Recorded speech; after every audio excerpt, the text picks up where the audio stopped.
제7장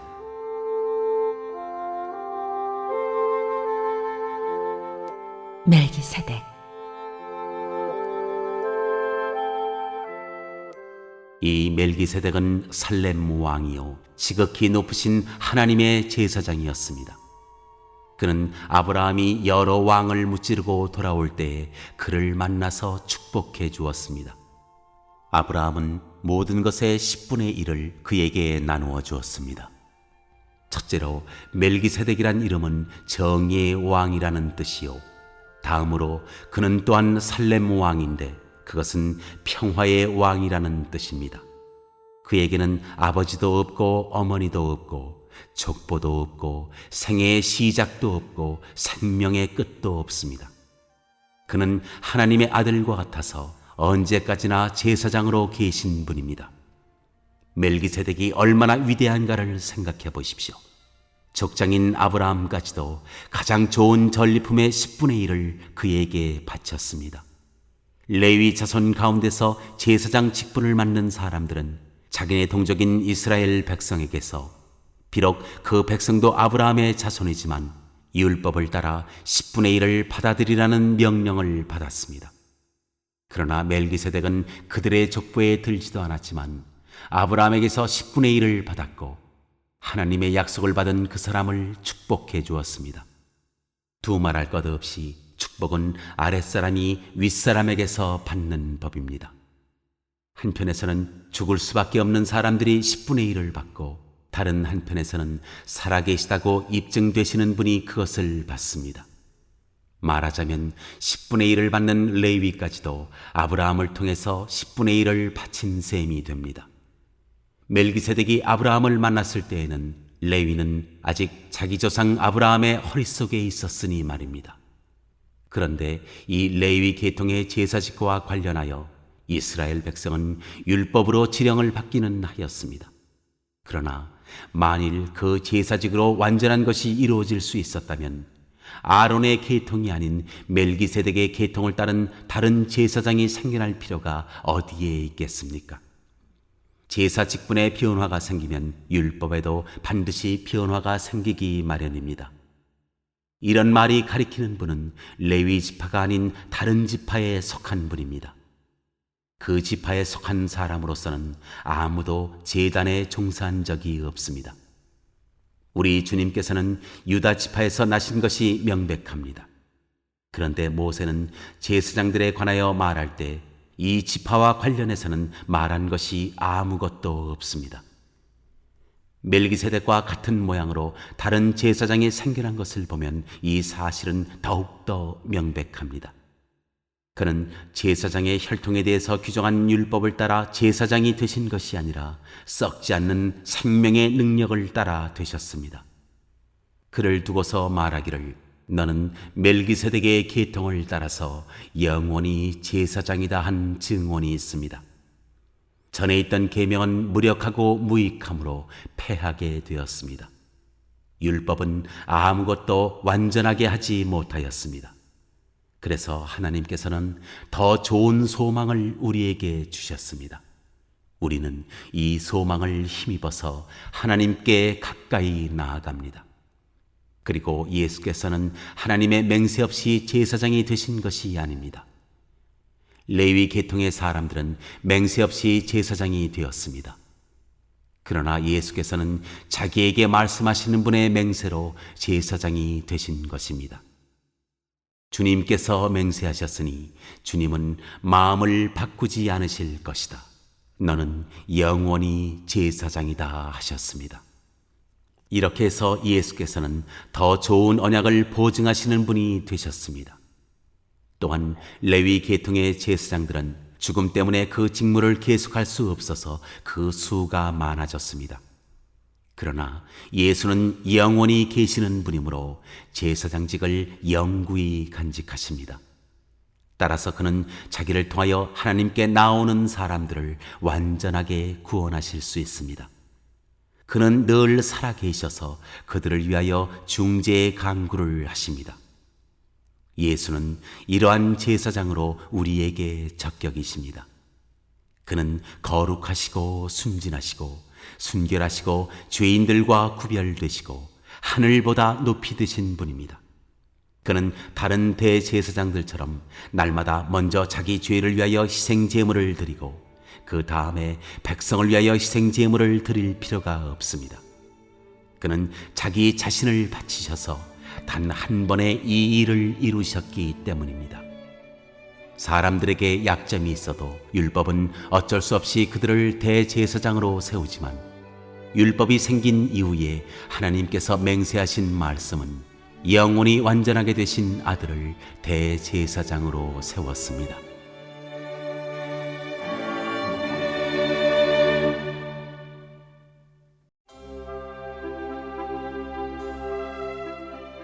제8장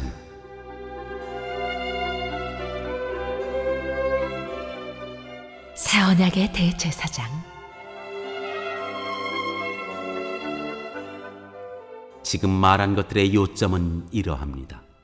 곧 우리에게는 이와 같은 대제사장이 한 분 계시다는 것입니다. 그는 하늘에서 지엄하신 분의 보좌 오른쪽에 앉으셨습니다. 그는 성소와 참 장막에서 섬기시는 분입니다.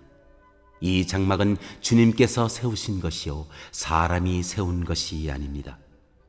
모든 대제사장은 예물과 제사를 드리는 일을 맡게 하려고 세우신 사람입니다. 그러므로 이 대제사장도 무엇인가 드릴 것을 가지고 있어야 합니다. 그런데 그가 땅에 계신다고 하면 제사장이 되지는 못하실 것입니다.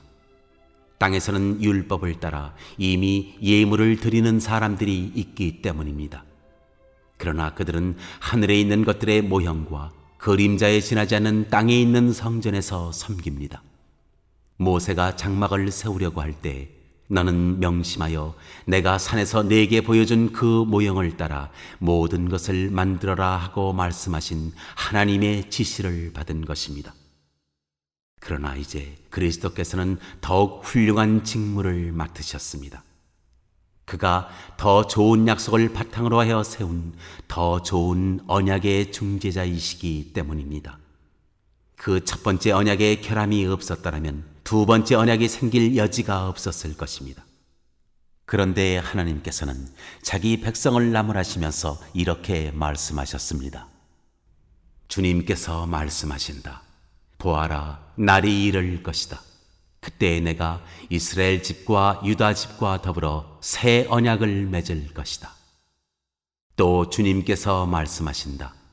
이 새 언약은 내가 그들의 조상들의 손을 잡고 이집트 땅에서 인도하여 내던 날에 그 조상들과 맺은 언약과 같은 것이 아니다. 그들은 내 언약을 지키지 않았으므로 나도 그들을 돌보지 않았다. 또 주님께서 말씀하신다. 그날 뒤에 내가 이스라엘 집과 맺을 언약은 이것이니 나는 내 율법을 그들의 생각에 넣어주고 그들의 마음에다가 새겨주겠다. 그리하여 나는 그들의 하나님이 되고 그들은 내 백성이 될 것이다. 그리고 그들은 각각 자기 이웃과 자기 동족을 가르치려고 주님을 알라고 말하는 일이 없을 것이니 작은 사람으로부터 큰 사람에 이르기까지 모두 나를 알 것이기 때문이다. 내가 그들의 불의함을 긍휼히 여기겠고 더 이상 그들의 죄를 기억하지 않겠다. 하나님께서 새 언약이라고 말씀하심으로써 첫 번째 언약을 낡은 것으로 만드셨습니다. 낡고 오래된 것은 곧 사라집니다.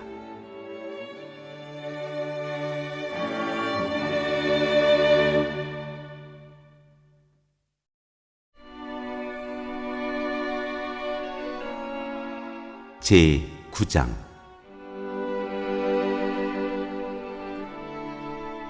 땅의 성소와 하늘의 성소.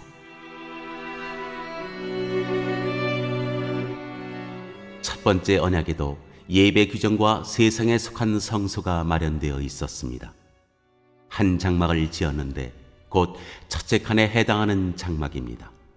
그 안에는 촛대와 상이 있고 빵을 차려 놓았으니 이곳을 성소라고 하였습니다. 그리고 둘째 휘장 뒤에는 지성소라고 하는 장막이 있었습니다. 거기에는 금으로 만든 분향 제단과 온통 금으로 입힌 언약궤가 있고 그 안에는 만나를 담은 금항아리와 싹이 난 아론의 지팡이와 언약을 새긴 두 돌판이 들어 있었습니다. 그리고 그 언약궤 위에는 영광에 빛나는 그룹들이 있어서 속죄판을 그 날개로 내리덮고 있었습니다. 지금은 이것들을 자세히 말할 때가 아닙니다. 이것들이 이렇게 마련되어 있어서 첫째 칸 장막에는 제사장들이 언제나 들어가서 제사 의식을 집행합니다. 그러나 둘째 칸 장막에는 대제사장만 1년에 한 번만 들어가는데 그때는 반드시 자기 자신을 위하여 또 백성이 모르고 지은 죄를 사하기 위하여 바칠 피를 가지고 들어갑니다. 이것은 첫째 칸 장막이 서 있는 동안에는 아직 지성소로 들어가는 길이 드러나지 않았음을 성령께서 보여주시는 것입니다. 이 장막은 현 시대를 상징합니다. 그 장막 제1을 따라 예물과 제사를 드리지만 그것이 의식 진례자의 양심을 완전하게 해주지는 못합니다. 이런 것은 다만 먹는 것과 마시는 것과 여러 가지 씻는 예식과 관련된 것이고 개혁의 때까지 육체를 위하여 부과된 규칙들입니다.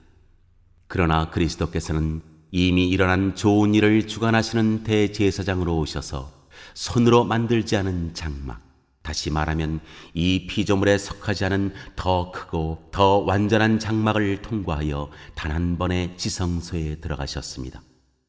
그는 염소나 송아지의 피로서가 아니라 자기의 피로서 우리에게 영원한 구원을 이루셨습니다.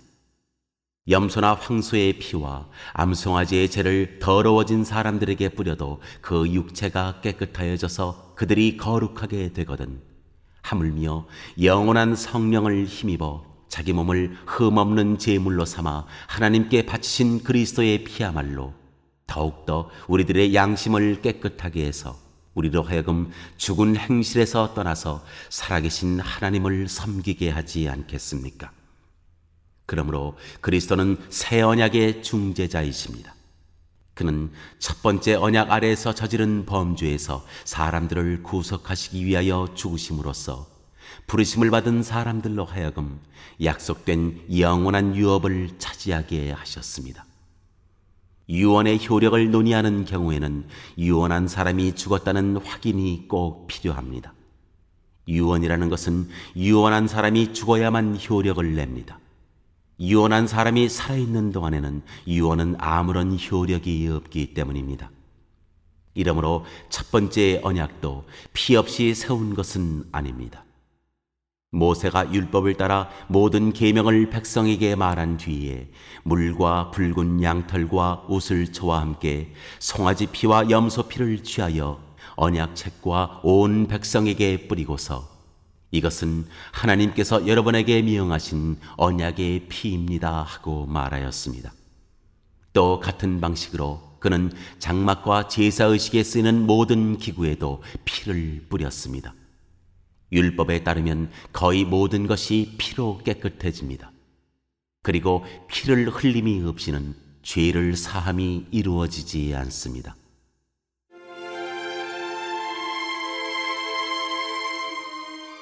그리스도의 희생으로 이루어진 속죄.